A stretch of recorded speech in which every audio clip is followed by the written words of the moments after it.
คือเมื่อเวลาประมาณ7 นาฬิกานะครับได้รับแจ้งเหตุนะครับว่ามีเรือสินค้า BPP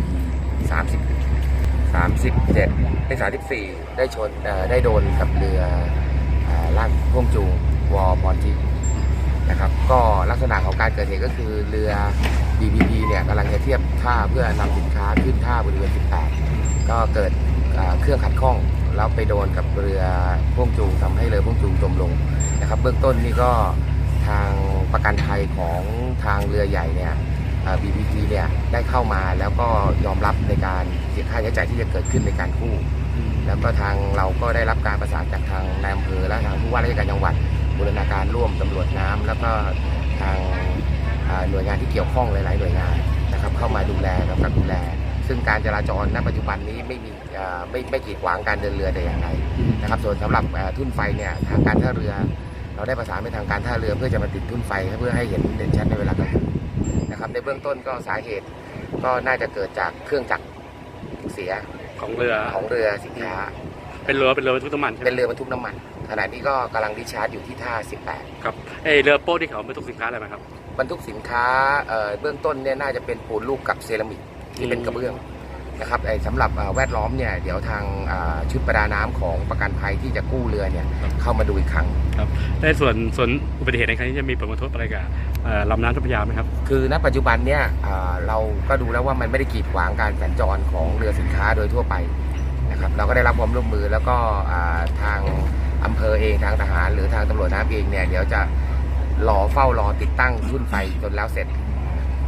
ใช้เวลากู้ประมาณกี่วันอย่างนี้อันนี้ครับเดี๋ยวต้องเบื้องต้นเนี่ยต้องขอให้ทางประกันภัยเขาเข้ามาดูก่อนแล้วก็จะดำน้ำลงไปดูว่าเนื่องจากว่าสินค้ามันเป็นปูนลูกและเซรามิกเนี่ยทำให้การยกเคลื่อนย้ายเนี่ยอาจจะยากเดี๋ยวขอวางแผนอีกครั้งในเบื้องต้นเนี่ยความเสียหายมีอะไรบ้างความเสียหายก็คือเรือดันลากจูงเนี่ยครับจมลงสินค้าข้างในเนี่ยมีประมาณ900 ตันแต่ซึ่งเรื่องความเสียหายเนี่ยอันนี้เรายังประเมินไม่ได้เนื่องจากว่าเดี๋ยวต้องรอทางประกันภัยเข้ามาเรือบรรทุกอะไรเป็นเรือบรรทุกปูนลูกกับกระเบื้องเซรามิกครับแล้วเรือน้ำมันที่บรรทุกมาเรือน้ำมันนี่เบื้องต้นเนี่ยขึ้นไปดูแล้วมันไม่ได้รับความเสียหายอะไรแต่มีน้ำมันอยู่ในตอนนี้กำลังดิชาร์จน้ำมันอยู่ที่ท่า18ครับเยอะไหมน้ำมันเยอะไหมอันนี้เรือ 3,000 กว่าตันที่ผมยังไม่แน่ใจยังไม่ได้รับรายละเอียดแต่มีน้ำมันอยู่มีน้ำมันค่ะเขาก็จะเอาน้ำมันขึ้นแต่ไม่เป็นอันตรายไม่เป็นอันตรายไม่รั่วไม่อะไรไม่รั่วไม่สึกก็เบื้องต้นนี่ก็เกี่ยวกับเรื่องของ pollution ก็ไม่มียังไม่มีแต่ว่าเดี๋ยวต้องขอดูว่าสินค้าที่อยู่เนี่ยมันเนื่องจากมันเป็นปูนก็เดี๋ยวคงต้องดูเรื่องของการเก็บปูนอีกครั้งหนึ่ง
โอ้โหพี่หมอ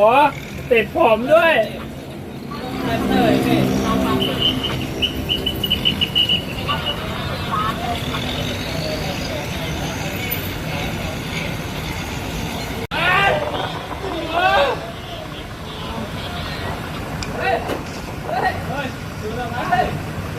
ข้างในยังมีเส้นอย่างนี้ไม่ต้องลอยเลยใช่ป่ะ